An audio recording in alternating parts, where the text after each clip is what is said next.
libérer l'espace central et de vous espacer sur les côtés.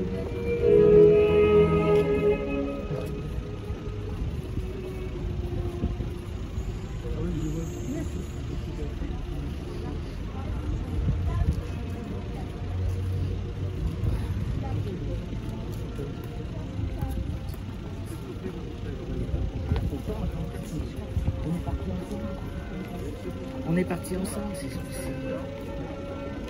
On est partis ensemble, je suis passée chercher Marie, je me suis garée.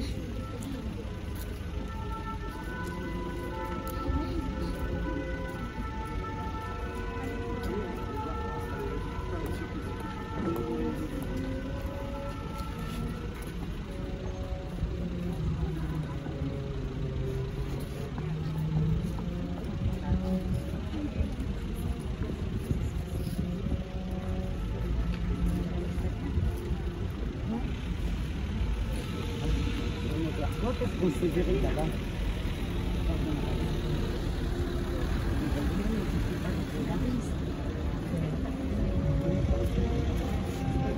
Voilà.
Mesdames et messieurs, je vous remercie de bien vouloir prendre pour la cérémonie de Monsieur Éric Raoult, grand homme d'État qui a marqué la ville du Raincy par son engagement.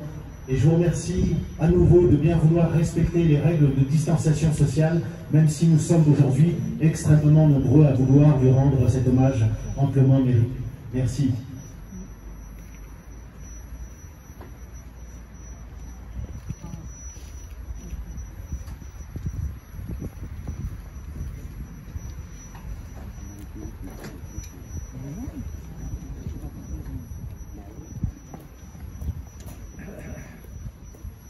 Je vous remercie également de bien veiller à ce que vos téléphones portables soient bien éteints ou mis en mode silencieux pour éviter de perturber la cérémonie. Merci encore.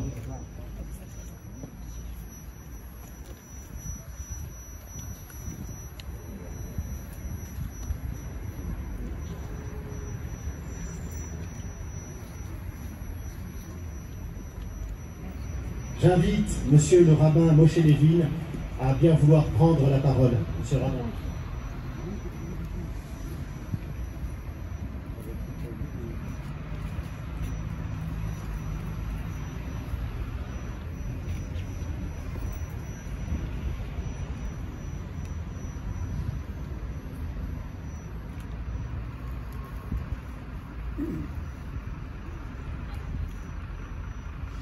C'est avec une immense émotion que je parle aujourd'hui. En ce moment d'unité, unité politique, unité religieuse, pour rendre hommage, et unité aussi dans la ville, pour rendre hommage à Éric Raoult. Vous me permettrez de dire, chers amis, ici, nous sommes frères, et particulièrement en ce jour. Éric était ce qui un personnage qui marquera pour toujours notre vie. Je me souviens, dans les voyages où je me rendais dans mes fonctions européennes à l'étranger, quelquefois en Israël, et on me demandait où était ma synagogue. Je disais au Rincy. Et on me regardait pour me dire c'est où. Je disais là où Éric Raoult est maire. Et là tout le monde connaissait. Il avait cette réputation d'un homme engagé, la passion de la politique au sens noble du terme, qui l'habitait au plus profond de lui-même, mais aussi la volonté de faire de sa ville un exemple. Être ami avec quelqu'un, c'est aussi partager des moments importants, forts.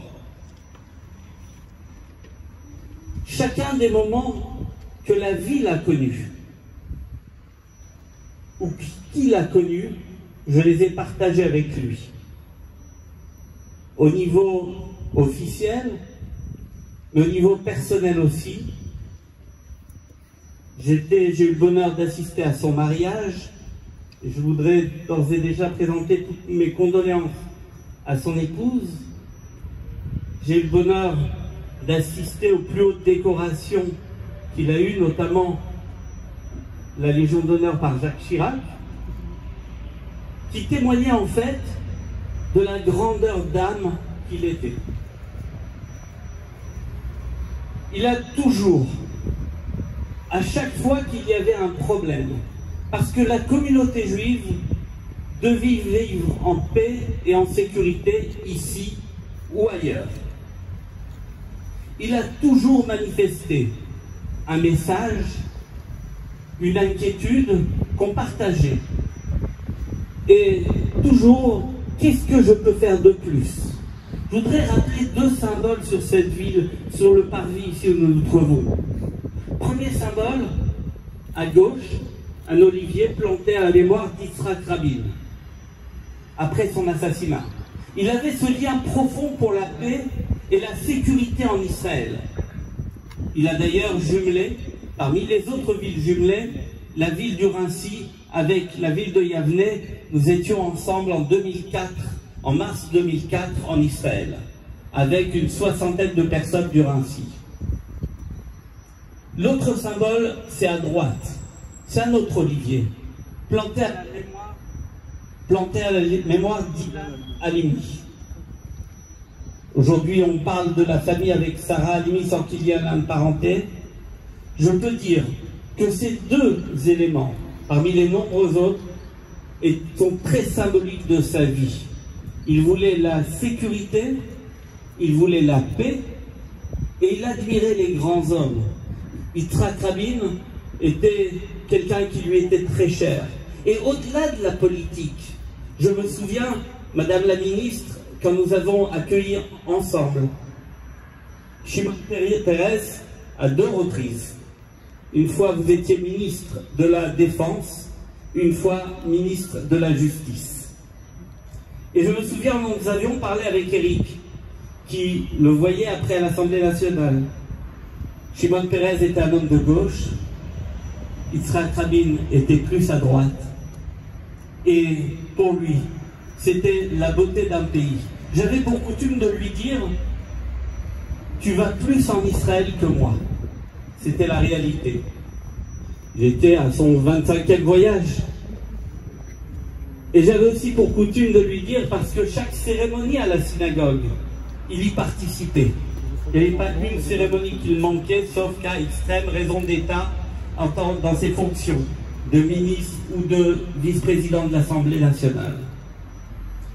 Et il était présent à tel point que je lui disais « Demain, je dois partir à l'étranger, tu peux presque me remplacer vu ta connaissance des textes aujourd'hui et la fréquentation de la synagogue. » Eh bien, Éric, c'était ça. Éric, c'est un homme de cœur, un homme de générosité. Ses qualités, eh bien, elles ne disparaissent pas avec sa mort. Ses qualités, il restera toujours pour tous ceux qui l'ont connu, un exemple de sincérité, d'engagement, quelquefois s'engager au nom de quelque chose et si rare, et de courage, parce qu'il avait le courage de ses opinions. Certains disaient qu'il avait la parole facile et le verbe haut. Bien, j'ose dire, il avait le courage de dire ce qu'il pensait et sans penser aux résultats toujours politiques de ce qu'il disait. Certains ont beaucoup de conseillers qui leur disent « ça tu peux dire, ça tu ne peux pas dire ». Quand il pensait quelque chose, il le disait avec sincérité. Cela est beaucoup de choses que je retiendrai de lui. Beaucoup de choses qui sont personnelles, mais surtout l'exemple, le modèle de quelqu'un d'engagé, de généreux, qui pousse des jeunes à la politique parce qu'il y croyait et qui leur a permis aujourd'hui de devenir maire, député, parce qu'il les a poussés. Combien m'ont dit, qui est présent, on dit, mais si j'ai fait de la politique, c'est lui qui m'a mis le pied à l'étrier. Eh bien, pour tout cela, il y a encore beaucoup de choses. Il me manquera énormément. Il restera toujours dans mon cœur. Et j'ai envie de lui dire aujourd'hui, mon cher Éric, pour paraphraser un président américain, Shalom Traver, au revoir mon ami.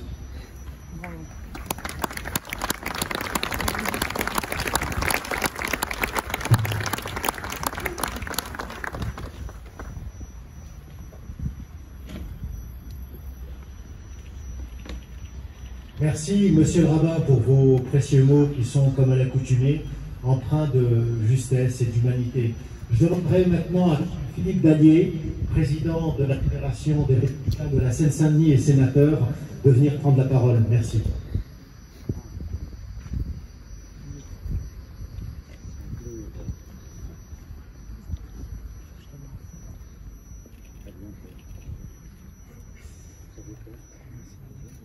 Cher Corinne, Monsieur le préfet, Monsieur le maire, Monsieur les parlementaires, Monsieur le président de la UGP, cher Patrick, Madame le ministre, cher Michel, Monsieur le président de la région Sud, cher Roland, Mesdames et Messieurs les élus du département, chers amis. Évoquer la mémoire d'Éric, son parcours politique, c'est feuilleter les pages du livre. Les 50 dernières années de l'histoire politique de ce département, si particulier, si compliqué, si décrié, mais auquel il était tant attaché. Et le faire ici, au pied de l'hôtel de ville du Raincy, c'est rappeler que cette ville fut la sienne. Non parce qu'il en fut le maire pendant 19 années, mais parce que c'est ici qu'il a grandi, puis commencé à militer dès le lycée, et c'est ici que, dans les coups durs, et en politique il y en a, il se ressourçait pour repartir de plus belle. Oui, Éric était un militant comme il y en avait dans les années 70, en même temps où la politique était en Seine-Saint-Denis, un véritable combat, parfois même physique, droite contre gauche ou plutôt gaulliste contre communiste. Pour nous, Éric restera, avec Robert Calmejane et Robert Pendron, l'une des trois figures tutélaires des militants que nous étions. Dès 1974, Éric adhère à l'UDR. Et à l'époque, c'est Robert Calmejane qui, depuis l'après-guerre, incarne et dirige le mouvement gaulliste. Autant dire que, pour ce qui est de l'engagement politique, Éric sera à bonne école. En 1976, il adhère bien sûr au RPR, suivant Jacques Chirac, auquel il restera fidèle toute sa vie. En 1977, à 22 ans, il devient adjoint au maire du Raincy. En parallèle, il poursuit ses études universitaires et devient responsable de l'UNI pour Paris 1 et Paris 2 Assas. Et peut-être un temps tenté par le journalisme, il sera aussi diplômé de l'Institut français de presse. Mais c'est à la politique qu'il choisira de se consacrer et de se consacrer entièrement. Et comment d'ailleurs l'imaginer, lui, en commentateur de l'action des autres, lui qui était constamment tourné vers l'action. Ses premières armes, il les fit aux côtés de Raymond Vanet, qui fut longtemps député de la 9e circonscription.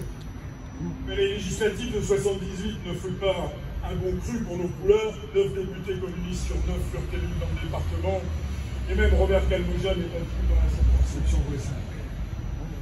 Mais 3 ans plus tard, après les présidentielles de 81, c'est lui, Éric, qui fut à 25 ans candidat aux législatives pour le RPR. Et même s'il fut battu, le score qu'il réalisa ici au Rincy, arrivant devant le maire Raymond Neige, lui-même candidat, lui assura en 83 le poste de premier adjoint. Poursuivant son ascension politique, il prend en 85 la direction des jeunes RPR et l'année suivante, il est élu député sur la liste conduite par Robert Pandreau, qui venait d'arriver dans le département. Si le tandem Pasqua-Pandreau, qu'Éric avait surnommé Starsky et Hutch, était atypique, le tandem Pandreau-Raoult ne l'était pas moins, l'un tentant de pondérer l'autre. Dès son entrée en fonction, Éric fera preuve d'une énergie débordante et du courage que nous lui connaissions. Il n'entendait pas rester dans son bureau du boulevard Saint-Germain. En janvier 87, pendant une grève des transports, il ira avec quelques militants militer contre la grève devant le siège de la CGT à Montreuil. Il en reviendra avec 4 points de suture et une dent ébréchée, mais il rira de l'incident dans les années après. Pour les jeunes militants que nous étions ces années-là, jusqu'à la présidentielle de 95, resteront les plus belles. Bien sûr parce que nous étions jeunes, mais aussi parce que nous avions un but, porter Jacques Chirac à la présidence de la République. Et parce qu'à l'époque, la politique et les politiques n'étaient pas encore devenus l'objet du ressentiment de beaucoup de Français. J'ai en mémoire les universités d'été des jeunes RPR à Arles, chez toi, cher Renaud. Tu avais co-organisé avec Éric. Quel suivi! Puis la présidentielle de 88, dont le résultat nous fit l'effet d'une douche froide, mais pour laquelle nous avions tant donné. Pour Éric, dans la foulée, l'enjeu était de taille. Élu député en 86 à la proportionnelle, il se présentait à nouveau dans sa circonscription du Rincy. Et tous craignaient, comme en 81, une vague rose. La campagne fleurait, et même très raide. Et au soir du second tour, Éric l'emportait et nous étions à quelques pas d'ici, devant sa permanence, un bultière, sablant le champagne dans une ambiance indestructible. En 93, il est réélu sans difficulté, puis vers la campagne présidentielle de 95. Dans ce département, l'immense majorité des militants restèrent fidèles à Jacques Chirac. Et Éric sera du dernier carré de ceux qui ne désespérèrent jamais, même au plus bas du creux de notre champion, à l'automne 1994. Je me souviens qu'il nous répétait souvent, c'est pas possible, il va se passer quelque chose. Et il s'est passé quelque chose. C'était Chirac, et c'est pour ça que nous le suivions. Avant l'annonce de la composition du premier gouvernement Juppé, Éric était, comment dire, fébrile. Il ne voulait qu'une chose, être ministre, pas secrétaire d'État, ministre. Il obtint le poste qu'il souhaitait, d'abord chargé de l'intégration et de la lutte contre l'exclusion, puis de la ville et de l'intégration. S'il était député du Rincy, il était aussi le député de Clichy et de Montfermeil. Il connaissait bien ces sujets. Le pacte de relance pour la ville créera les premières zones franches urbaines dont bénéficiera largement notre département. Le renforcement des moyens de l'État, la création des contrats de ville, ouvrir la voie au plan Borloo, qui sera lancé quelques années plus tard. En juin 95, il est aussi, et c'était une date importante pour lui, élu maire du Rincy, ce dont il était extrêmement fier. Cette période de 2 années, avant la dissolution de 97, resteront, j'en suis certain, les plus belles années politiques. Sa défaite législative de 97 lui laissa plus de temps pour se consacrer à son mandat de maire et il lança de nombreux projets d'équipement. Pendant toutes ces années, son engagement constant, vous l'avez rappelé, monsieur le rabbin, pour l'amitié entre la France et Israël l'amènera également à présider l'association des élus locaux amis d'Israël. En 2002, il retrouve son siège de député et devint vice-président de l'Assemblée nationale. En 2007, il fut réélu sans difficulté, après une campagne présidentielle pour Nicolas Sarkozy à laquelle il prit toute sa part. Pendant toutes ces années, il dirigea la fédération UMP de Seine-Saint-Denis avec l'ardeur que nous lui connaissions et la poigne aussi qui le caractérisait. Éric était un caractère entier, sans concession, d'un bloc, mais ses coups de gueule, ses colères, parfois homériques, n'avaient d'égal que la générosité dont il savait faire preuve. Je n'oublie pas que si j'ai eu la chance, en 1995, de pouvoir être candidat aux élections municipales et élu maire des Pavillons-sous-Bois, je le lui dois, il a mis le pied à l'étrier de beaucoup d'élus dans ce département. Bien sûr, sa défaite aux législatives de 2012 l'a affecté. Et chacun sait que dans ce département, il n'y a jamais rien d'acquis en nos couleurs et que les présidentielles sont maintenant, en grande partie, le résultat des législatives. Mais c'est sa défaite aux municipales de 2014 qui l'a le plus touché. Il a alors souhaité démissionner de sa fonction de président de la fédération alors que rien ne lui obligeait, mais quelque part, il ne se sentait plus légitime. Ces graves problèmes de santé l'ont ensuite éloigné de la politique, mais qu'il y ait toujours conservé l'espoir de pouvoir faire son retour. Il y a 10 jours, il s'était fait réélire membre du comité de circonscription lors de nos élections internes. Jeudi dernier, en fin d'après-midi, j'ai reçu un SMS de sa part et il m'écrivait « Félicitations, j'ai voté pour toi, je suis de retour, amitié ». Je lui ai malheureusement pas répondu le soir même et le lendemain, j'apprenais son décès. Eric était un caractère, force de la nature, et il avait envie de vivre. Si nous tournons aujourd'hui la page de son histoire et d'une partie de la nôtre, nous ne l'oublierons pas. Au nom de la Fédération républicaine et en celui du président du Sénat, Gérard Larcher, je vous présente à Corinne et à tous ses amis nos très sincères condoléances.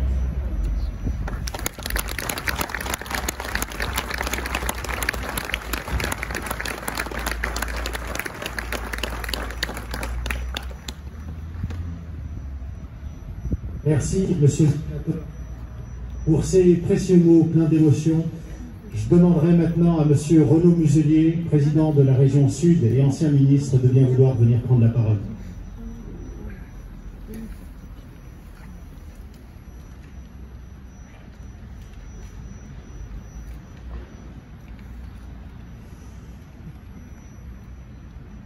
Cher Eric,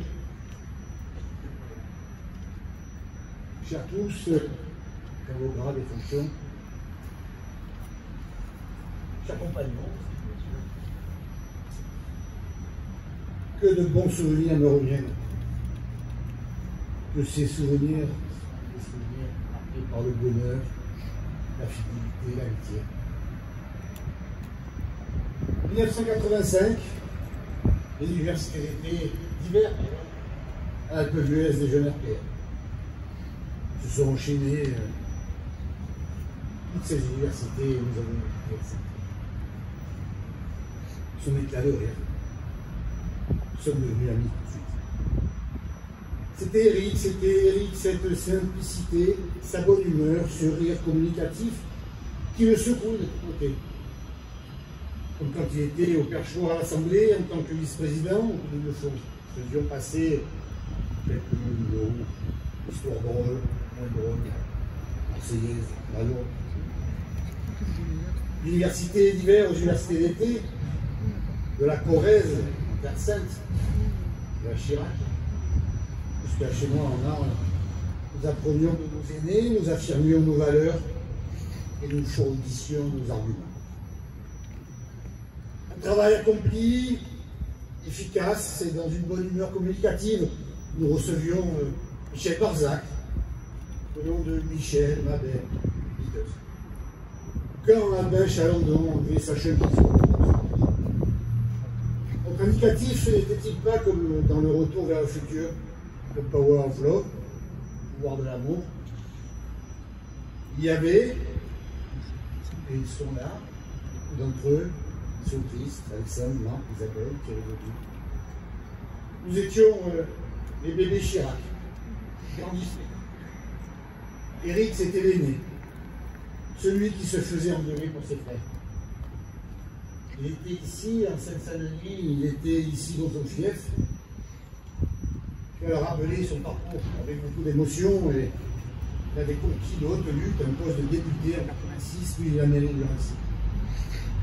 S'il était un combattant farouche, il n'oubliait jamais qu'il avait face à lui des femmes et des hommes. Il appelait tout le monde par son prénom, sans aucune distinction de quelque couleur politique que ce soit, et tout le monde lui rendait bien. Eric faisait de la politique comme nous devrons toujours en faire.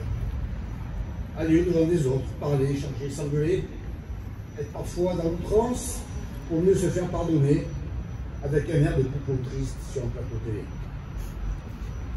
Quand il était ministre, Éric ne nous oubliait pas. Il venait régulièrement à la rencontre des habitants de Marseille et de ses quartiers. Il venait en banlieue également pour faire sa connaissance du terrain et créer SOS Banlieue, un ouvrage déjà dans l'air du temps. Jamais il n'oubliait de venir saluer les militants et les militantes. Ma chère Corinne, c'est là qu'il t'a rencontré et vous m'avez choisi comme toi.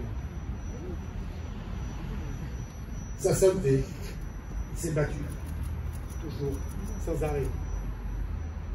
S'il faille. Corinne, il te voulait tout le temps, dans ses côtés. Tu étais son grand amour, il était le tien, vous étiez fusionnels, avec deux caractères forts. Éric, c'est une étoile filante de plus au firmament de la Chiraquie. Elle se posera entre Patrick Devedjian, Claude Boisienne et Bernard Debré. Éric, c'est une voix et un rire qui nous manqueront. Éric, c'est une vie passionnée et accomplie, trop vite écourtée au service de nos idées, au service de la France. Aujourd'hui, Éric, je pense à toi. Nous sommes tous à toi.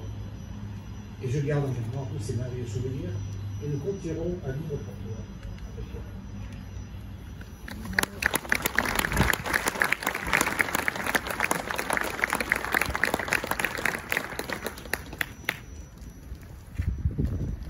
Merci, Monsieur le Président de Région, pour ce témoignage touchant et personnel à l'image de l'homme. Je demanderai maintenant à Monsieur le maire du Rancy, Jean-Michel Genestier, de bien vouloir venir prendre la parole. Monsieur le maire. Mesdames, Messieurs, chère Corinne, je voudrais d'abord remercier toutes les hautes personnalités qui ont fait le chemin pour Éric Raoult. Monsieur le préfet, merci beaucoup d'être là. Monsieur le sous-préfet de l'arrondissement, merci aussi à vous d'être présent pour représenter l'État. Et des anciens ministres, de très hautes personnalités, ont fait aussi le chemin d'un peu plus loin. Je pense en particulier à Madame la ministre de la Défense, Madame la ministre de l'Intérieur en particulier, Michel Alliot-Marie. Je pense à Monsieur le ministre, président actuel de la métropole du Grand Paris, Patrick Ollier. Et puis ceux qui sont venus d'encore plus loin, et celui qui m'a précédé à cette tribune, eh bien, Renaud Muselier, qui a su faire vibrer, je pense, chacun de vous, en décrivant Éric Raoult tel que vous l'avez connu, toutes et tous. Je remercierai également les conseillers départementaux, les conseillers régionaux, évidemment monsieur le député de la circonscription, et puis tous ces amis ou tous ces collègues, maires, actuels ou anciens. J'aurais du mal à tous les citer, mais Noisy-le-Grand est là, Gagny est là, Clichy-sous-Bois est là, Pavillon-sous-Bois est là, Aulnay-sous-Bois est là, Beaujour est présent, Coubron est là aussi, Montfermeil, la ville qu'il aimait tant, Neuilly-sur-Marne, et tous les amis, l'ancien maire de Duny aussi, ses anciens adjoints, ses anciens conseillers municipaux du Rancy, ceux qui, en fait, à un moment ou à un autre, l'ont soutenu, ou au moins échangé, ont fait que son combat politique, qui était d'abord celui de l'action, ça a été rappelé par le sénateur Dallier, de l'action qui visait à combattre un parti extrême, en tout cas pour nous à l'époque, et qui faisait que dans cette période des années 80-90, eh bien qu'ils appauvrissaient le département. Et ce n'était pas ses termes, c'est son combat politique, et je l'ai mené moi-même, nous avons été souvent opposés, vous le savez toutes et tous, et je reconnais en l'homme, évidemment, de grande qualité. Et cette qualité première, de faire que ceux qui ont appauvri le département, donc les populations, les séquano-dionysiens, devaient faire autre chose que de la politique. C'est ça qui nous a rassemblés avec Éric Raoult lorsqu'on s'est connus en 1979. Et ensuite, eh bien, le chemin nous divergeait. assez rapidement parce que nous avions une conception de la société qui était quelque peu différente. Différente mais complémentaire. Et c'est en cela qu'on se respecterait beaucoup. Aujourd'hui, alors que Eric Raoult est parti, évidemment, les louanges arrivent. Je pense qu'il faut que chacune et chacun se rappelle de cet homme politique au sens du parti politique, et on le voit, ses compagnons sont là aujourd'hui, et beaucoup nous ont écrit, et c'est aussi au sens pur du terme, c'est-à-dire au sens de la gestion de la cité. Et il a laissé des témoignages construits, bâtis. Je sais qu'il aimait en particulier la réussite de la médiathèque, qui effectivement a été inaugurée par Madame Jacques Chirac, et qui laisse évidemment des traces extrêmement positives dans la culture de la ville. Eric Raoult, c'était aussi une main tendue aux religions. Pas aux religieux, mais aux religions. Et il savait respecter la diversité des religions qui exercent aujourd'hui leur culte. Je pense en particulier évidemment à la religion catholique. Merci à monsieur le curé d'être présent. Aux protestants, il faut le rappeler, ont fondé cette ville du Raincy et participé très largement à son évolution. Et évidemment, la communauté juive, dont tout à l'heure nous avons pu entendre des mots d'amitié de monsieur le rabbin à l'égard évidemment d'Eric Raoult, mais aussi de son épouse. Je n'irai pas plus loin en disant que Eric Raoult, par son caractère, par sa façon de faire, par sa gestuelle si particulière, et que certains d'entre vous ont probablement à l'esprit, eh bien, a marqué le Raincy et restera à jamais dans l'esprit de ceux qui eh bien, poursuivront derrière le chemin de cette belle ville du Raincy et de tous ceux qui, en tant que citoyens de la ville, à un moment ou à un autre, ont été marqués par son regard, par son sourire, par ses colères, par ses façons de faire si particulières, et qui, encore une fois, n'ont laissé personne de côté et ont toujours su guider le chemin des uns ou des autres. Voilà donc le simple hommage que je voulais rendre à Eric Raoult en tant que maire de cette ville, et dire combien, évidemment, ce moment est si particulier, parce que, encore une fois, c'est un au revoir. Certains peuvent dire que c'est un adieu. Et lorsque nous avons organisé la cérémonie, le conseil municipal en son hommage, j'ai redit que pour moi, chaque jour, pour chacun de vous, doit être une naissance ou une renaissance. Je suis persuadé que la mort est aussi une nouvelle naissance. Voilà ce que je voulais vous dire pour que nous puissions tous ensemble, à travers cet hommage républicain, nous souvenir de tout ce qu'était Eric Raoult. Eh bien, nous sommes encore une fois là, avant cette célébration religieuse à l'église Notre-Dame de la Consolation, pour dire adieu et au revoir.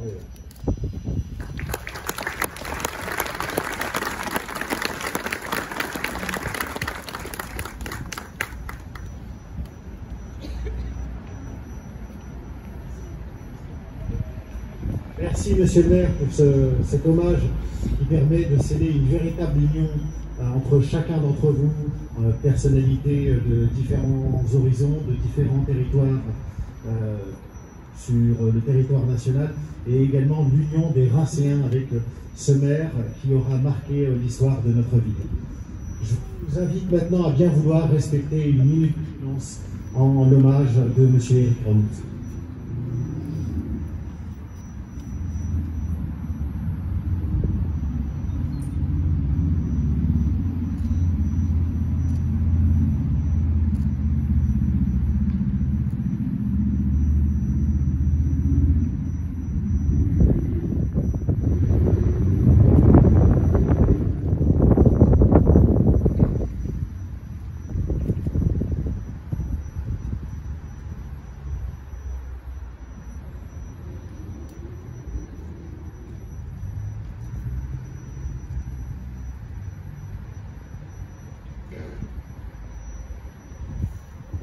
Merci. Comme vous le savez, nous allons maintenant nous diriger vers l'église Alors, ce jour très particulier, vous le savez, nous sommes toujours tenus par les contraintes sanitaires et nous avons, en ce jour... Mesdames, Messieurs, oui, juste la Marseillaise. Ah, pardonnez-moi, la Marseillaise. Et alors, pas n'importe quelle Marseillaise, évidemment c'est notre hymne, mais nous avons voulu choisir cette Marseillaise chantée par Roberto Alagna, qui, vous le savez, habite dans notre ville, est un ami d'Éric Raoult, et donc c'est un clin d'œil supplémentaire, au-delà même du respect de la nation à l'égard d'Éric Raoult. Merci, monsieur le maire, pour cette précision.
Merci pour votre présence. Nous allons maintenant nous diriger vers l'église en vous demandant de bien vouloir rester sur les trottoirs, de ne pas emprunter la voirie et de respecter les règles de distanciation sociale. Merci encore.